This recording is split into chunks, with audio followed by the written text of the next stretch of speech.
Aujourd'hui, dans cette vidéo, je vais te montrer un outil qui te permet de mettre en avant tes e-books, tes livres numériques d'une manière beaucoup plus jolie sur ton site internet. Allez, c'est parti. Bonjour à toi, j'espère que tu vas bien, que tu as la forme, la patate, l'énergie. Tu sais que moi, dans mes projets, j'ai l'écriture de livres. Mais écrire un livre, c'est une chose, mais le plus important, c'est de le vendre. Et ça, tu le sais très bien. Si tu écris des livres, tu sais aussi qu'il faut passer par la case vente. Et là, c'est plus compliqué. Alors, bien sûr, si tu passes par des éditeurs, eux, ils ont plein d'outils pour le faire. Ils ont les habitudes, ils ont des équipes, ils ont des réseaux de distribution. Mais si tu es comme moi et que tu distribues tes livres principalement de manière numérique, ce qui veut dire par exemple des e-books, des petites formations, ça peut être des livres d'astuces, des livres de recettes de cuisine, des choses comme ça, bah t'as pas forcément la version papier. Quoique la version papier est facilement faisable. Moi, tu vois, par exemple, mon livre, ce livre-là, le contenu minimum viable, il est en version papier. J'ai bien une version papier qui existe, mais en fait, j'ai plein d'autres bouquins qui pourraient être faits, des petits e-books, des choses comme ça, qui n'existeront jamais en version papier, mais vraiment jamais en version papier. Et dans ce cas-là, tu te dis, mais comment je peux faire la promotion et comment je peux lui donner en fait une belle valeur, comment je peux le mettre en valeur.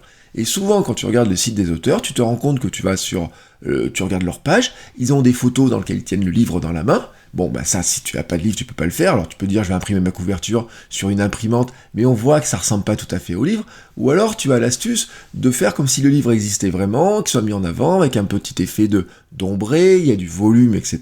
Et puis, il est aussi présenté de manière numérique, c'est-à-dire de montrer à quoi il va ressembler sur smartphone, sur tablette, comment il va ressembler dans une liseuse. Bon, bref, on fait des maquettes et ça s'appelle un mock-up. Un mock-up, en fait, c'est la mise en avant de ton produit numérique, comme s'il existait vraiment. Ça te permet vraiment de le matérialiser et tu peux le faire très facilement avec un outil que je vais te montrer, parce que les méthodes que l'on a d'habitude pour faire des mock-ups, c'est tu vas sur des sites comme Canva et compagnie, tu cherches voir si tu as des modèles, tu vas pas forcément trouver, ou alors tu vas regarder un petit peu des tutos, et là on va te dire de sortir Photoshop, de sortir Illustrator, InDesign ou je ne sais pas quel outil, pour arriver tout simplement à donner l'effet, la perspective, et c'est pas forcément toujours réussi, parce que c'est pas si simple que ça de trouver le bon réglage. Là aujourd'hui je voudrais te montrer un site qui va le faire pour toi, tout seul. Alors je vais d'abord te montrer le résultat, comme ça tu verras un petit peu à quoi ça ressemble. Tu vois, si tu vas sur mon site, sur ma page de vente, j'ai la couverture, là c'est l'image de départ de ma couverture, telle que moi je l'ai faite sur mon logiciel de dessin, et puis quand tu descends, maintenant en fait j'ai cette mise en avant, ces mock-up, avec la version smartphone, la version sur Kindle, et la version livre, pour montrer que le livre existe vraiment. Hein. Voilà, c'est vraiment le principe de ce que l'on va faire aujourd'hui. Le site que je te propose d'utiliser est vraiment très simple parce qu'il a plein de formats différents qui sont vraiment adaptés à tous les usages que tu peux en faire. Alors, la première chose à faire, je te mets le lien bien sûr dans la description de cette vidéo, c'est d'aller choisir un modèle. Il y a deux types de modèles. Il y a le modèle où ton livre il est mis en avant d'une manière single, c'est-à-dire un seul format. Et là, tu vois que tu as le format tablette, le format livre, le format smartphone, et puis que tu as différents angles, hein, avec un petit peu les pages comme s'il était ouvert, avec un effet d'ombre, et donc ici, il y a de l'épaisseur qui est donnée à ton livre, donc ça donne l'impression d'avoir un livre épais.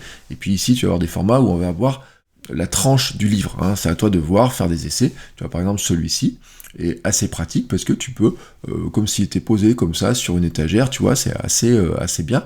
Et puis, le gros avantage, en fait, c'est que ça lui donne une belle épaisseur. Tu vas dans Composite, tu peux choisir dans des formats différents, où là, tu peux avoir deux formats de livre, le format, par exemple, tablette et le format papier. Là, pareil, tu vois, avec la tranche. Et puis, tu peux même rajouter le format smartphone si tu as envie, comme ça, il te fait un beau montage, tu vois. C'est vraiment extrêmement simple de le faire. Alors, suivant les cas, je te préviens, il va te demander soit une image, soit deux images. Si tu prends par exemple un format où tu ne prends que, où tu as besoin de ça, où tu n'as pas la tranche du livre, il va te demander qu'une seule image. Mais si tu demandais ce format-là où tu as la tranche ici du livre, il va te demander d'avoir deux images, notamment une, pour faire la tranche du livre. Donc ça, c'est quelque chose que tu dois prévoir, parce que sinon, ça va pas être très beau. Là, ce qu'on va faire, c'est le modèle le plus simple, tu vois, vraiment, on va pas s'embêter. On va prendre celui-ci, qui est assez pratique. Donc tu cliques sur le format d'image que tu veux, tu fais Next. Alors, tu vas voir que il manque un petit peu d'ergonomie sur certains aspects, donc voilà pourquoi c'est intéressant de le voir. Tu vas chercher l'image de ta couverture. Donc l'image, il te la demande soit en format JPEG, soit en format PNG. Et là, tu vois, c'est pas très clair, donc tu fais Upload. Là, moi je récupère l'image, tu vois, de mon livre tel que je l'ai produit. Et ensuite, tu fais Next. À partir de là, tu as l'impression qu'il ne va pas passer grand-chose, mais en fait, ce qui est important en bas, c'est que tu as deux boutons. Un bouton PNG et un bouton JPEG. Le bouton PNG te permet de générer une image qui aura un fond transparent, donc tu vas pouvoir l'insérer sur un site avec des fonds de couleurs comme tu veux. Le bouton JPEG va te permettre de générer une image qui aura un fond blanc, et tu peux générer les deux formats, comme ça tu es tranquille. Donc là, il met un petit peu de temps pour calculer, l'image est calculée, elle apparaît, et voici mon petit montage, tu vois exactement, avec la version tablette, la version smartphone et la version papier, bien joli, tu vois, et prêt à être intégré sur le site. Si tu prends la version PNG, tu vas voir que c'est exactement pareil, sauf qu'il va enlever le fond. Donc là, moi sur le Mac, il va mettre un fond qui en apparence est noir, mais c'est pas un fond noir, hein, tu vas voir tout de suite.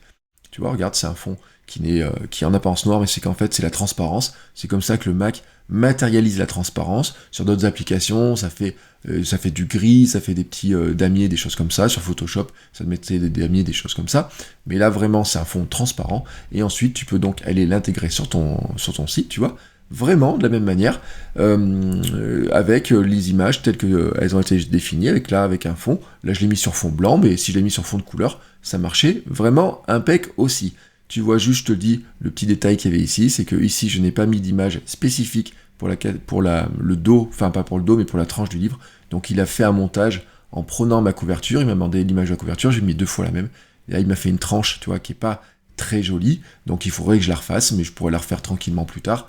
Là vraiment je voulais te montrer comment fonctionnait ce site, qui est extrêmement pratique, tu vois, qui te permet de mettre en avant, en valeur, le livre que tu produis, et notamment, c'est très pratique, je te le répète, si tu vends des livres numériques, que tu n'as pas de version papier, bah c'est vraiment extrêmement pratique, parce que comme ça, tu lui donnes de la consistance. En matière de vente, dans l'imaginaire des gens, c'est plus facile de leur vendre un livre qui a une vraie épaisseur, de la vraie consistance, plutôt que de leur dire je vous vends un fichier PDF qui a 10 pages, voilà.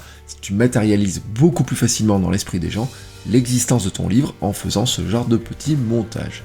Voilà, c'était tout ce que je voulais te dire pour aujourd'hui. Si tu as des questions sur la création de contenu, sur la création de livres, sur l'édition de livres, sur mon livre, le contenu minimum viable, n'hésite pas à me laisser un commentaire.